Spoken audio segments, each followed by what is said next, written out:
Hello Divas, I'm back again with another tutorial. Don't forget to like, comment, and subscribe, as well as follow me on my Instagram. Jumping right into the tutorial, I'm showing you all the products that I'm using. I will have them down below in the description box. To make this wig, I'm going to start off with 2 bundles of my 12-inch Brazilian straight, and then a 7x7 transparent lace pre-plucked closure. To achieve the color that I want, I'm going to start off by bleaching the hair, and I'm going to use the BW2 Clairol bleach powder and then 30 and 20 volume developer. Both of those you can find at any of your hair stores. And I'm just going to mix them up into a thick pancakey consistency. I have them both separated into 2 different sides, and that's what I'll be using. So I'm going to start off by spraying the hair. It's just water and conditioner. I'm not making the hair wet and drenched, but I am just doing it because it will help not use as much product. So now what you see me doing is putting bleach on the hair. I'm first going in with my 30 volume developer, and I'm skipping a few sections here and there because I do not want the hair to process all at the same time. I'm trying to create a little bit of dimension in the hair so that I'll have some light tones, some dark tones of the color when I do put the color on. Also, that is exactly why I'm not using 613 hair. Yes, I could go in with 613 hair and just color the hair with just the hair color and not have to go through this step, but I don't want it to all be the same color. I want to have some lighter and darker tones in it, and we all know that it's hard for bleach to process all at the same time, so I want the unevenness of the color. And also I like how the regular 1B hair feels versus how 613 hair feels. The 1B hair will last longer than 613, so this is exactly why I'm using this method instead of just going in with color on the 613 hair. So yep, I'm just going to do this on the front and the back, and I'm going to do it to both bundles. Once I'm done with the 30 volume, I'm going to place it to the side and then do the next bundle in the 30 volume. Once that has processed, then I'm going to go back to the first bundle and then add my 20 volume developer and then basically repeat. So now you see here that the hair has already turned colors, it's already brown. I'm going to go in with the 20 on the rest of it and then finish it up, and I'm doing the same to both bundles.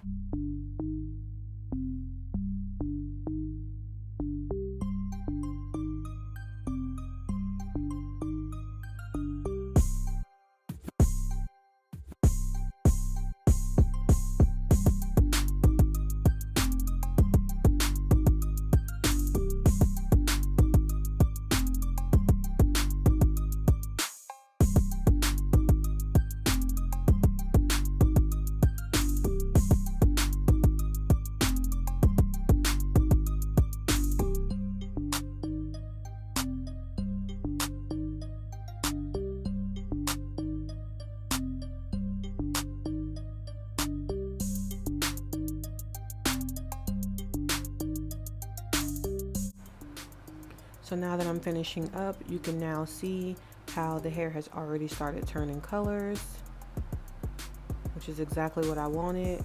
So now the rest of the hair will start to turn, and then the part that's brown will now be lighter, and then the part that's not brown will end up being brown, if you get what I'm saying. So this is how I'm creating my dimension. I also could have done this multiple ways. I could have just put 2 different color reds in at different points, but this is what I wanted to do. So you do whichever way works for you. Just make sure that you're covering it all the way, and then I'm going to wrap it in foil to help process the bleach faster.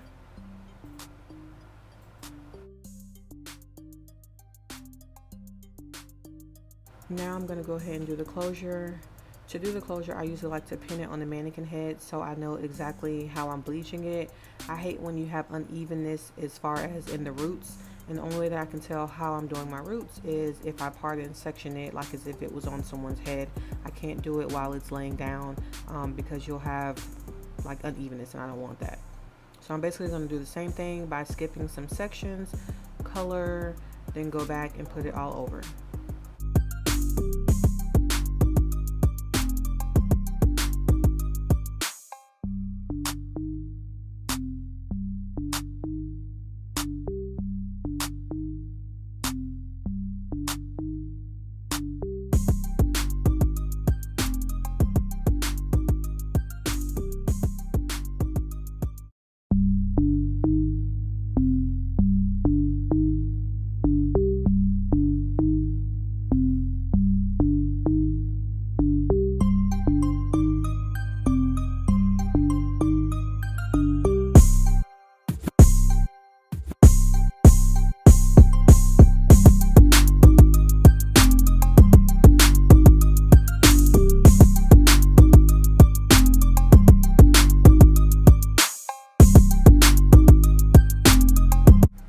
So yeah, basically the same thing. As you can see, I'm making my roots even, and I'm making sure that I am combing through to make sure that I'm getting everything even and work through with the bleach. I'm not going to stay on this too much longer because I think you kind of get the memo here. So yeah, I'm going to do it over the whole closure and then let it process the same way by foiling it, and then I'm going to rinse it out, wash, and shampoo.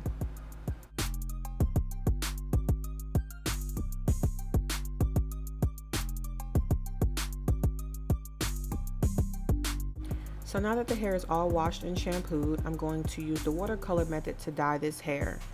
Using this method is not my favorite way of coloring, but a lot of people have asked me about it, so I decided to go ahead and incorporate it into this video. But again, it is not my favorite way to color hair. So I'm starting off with a bucket of boiling hot water that I boiled on the stove, and then I'm going to add 2 colors to achieve the color that I'm looking for. I'm using Kiss in the color Crimson, and then Intense Red in the brand Adore. So off camera, I went ahead and mixed these 2 colors together and tested out a little small piece, which I always recommend because once you dip it in, there's no going back. So I'm just going to go ahead and dip my entire closure into the mixture and get that cherry red that I was looking for. One red would have made it too bright, and then the other one would have made it more of like on the burgundy side. So mixing them together gives me the color that I wanted. So now I'm going to just place this whole thing in there. I know y'all are like super nervous watching this, like what's gonna happen to this closure, being that it is a transparent lace, but it'll be okay. I would say that the darker colors like red, blues, and things like that does sort of stain the lace, but not that much. It will wash out. And then there's also a method that can help you get color out of your lace that I will do another video on later. But yeah, so I'm just gonna dip the whole thing in, making sure that I'm massaging the hair through to make sure I get every strand with color on it. I'm going back in with a little bit more of the Adore color. I did put some Kiss into, just was off camera, and I'm going to do the same thing with the bundles. And the reason why you have to add more color as you go is because the first closure was soaking up some of the color, so you do have to add more.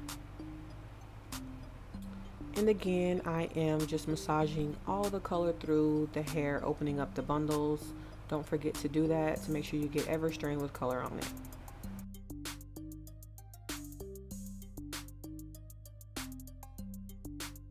Really quickly, ladies, I wanted to just show you the coverage of the 7x7 closure compared to the 4x4.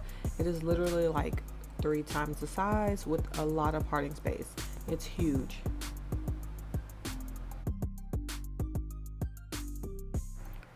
Offline, I went ahead and constructed the unit with my sewing machine, but I wanted to go ahead and show you that the lace is still very much transparent and the color did not bother it.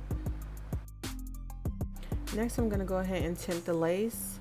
I'm going to be using my EvalynRose Custom Wigs lace mask in the color Light Honey. I'm going to go ahead and spray it from the top of the closure to the back all over.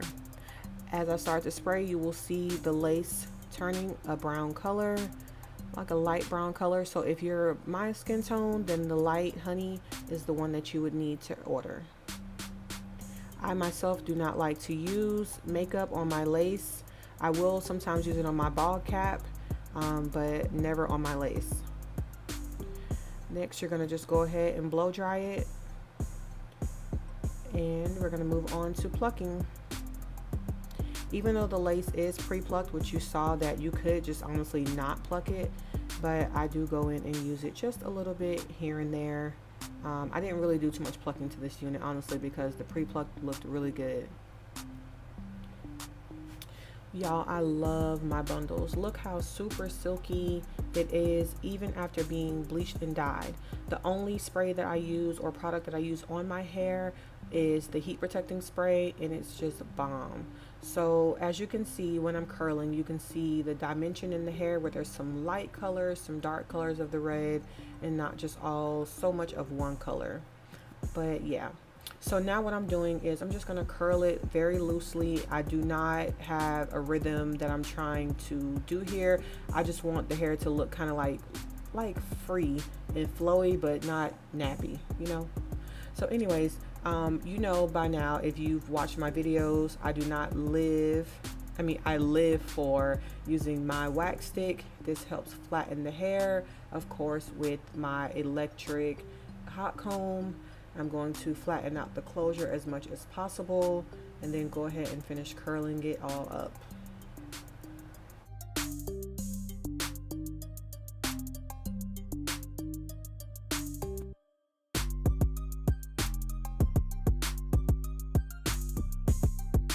Once I get to the closure, this is a technique that I do live by. I curl backwards to create that big flamboyant bang kinda. So that is one technique style that I do use. The rest of it I just curled any kind of way, all different ways, because I did want it to look like very loose and free. So quickly, I'm going to give my review on this 7x7 lace closure.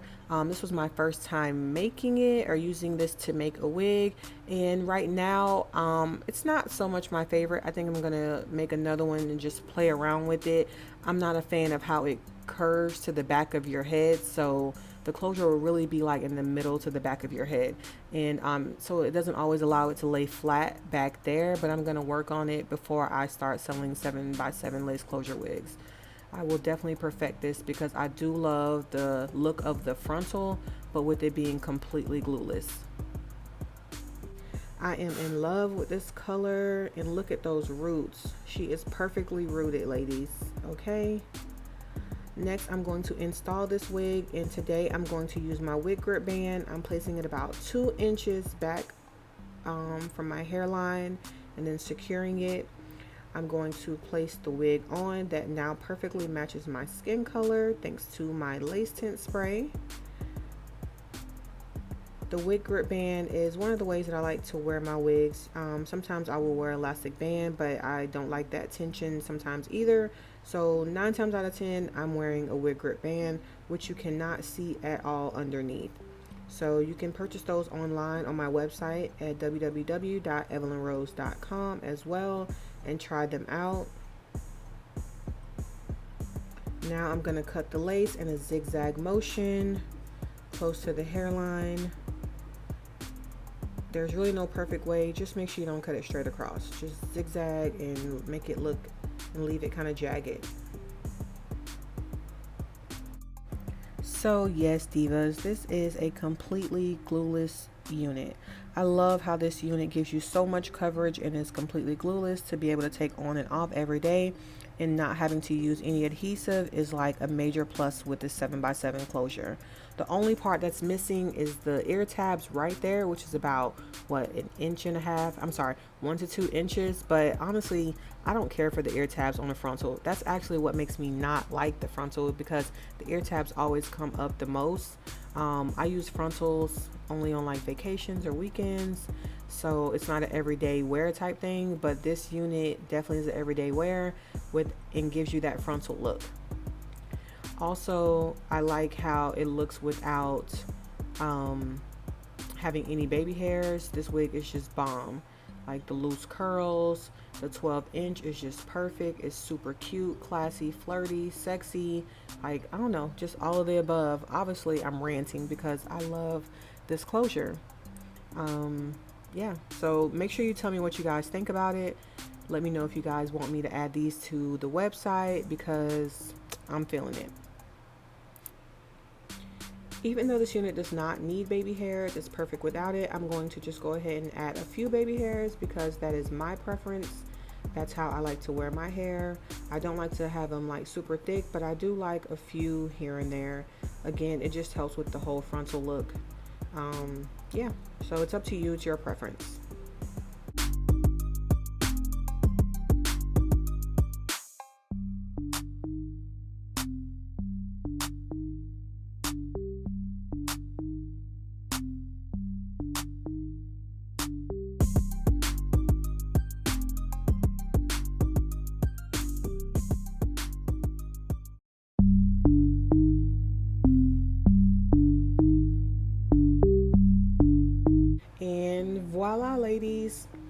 She is completely installed. I love this unit. It's so cute. It's super pretty. The color is vibrant. I'm overly in love with the style. I'm happy that it's glueless and still gives me that frontal look. Like, I can't get enough of it. The hair is still bouncy, full of life, silky. It's just everything. It's secured thanks to my wig grip band. I mean, I just love it. It's comfortable. Anywho, don't forget to like, comment, and subscribe. Please let me know what you think about it. And follow me on Instagram. Love ya. Mwah.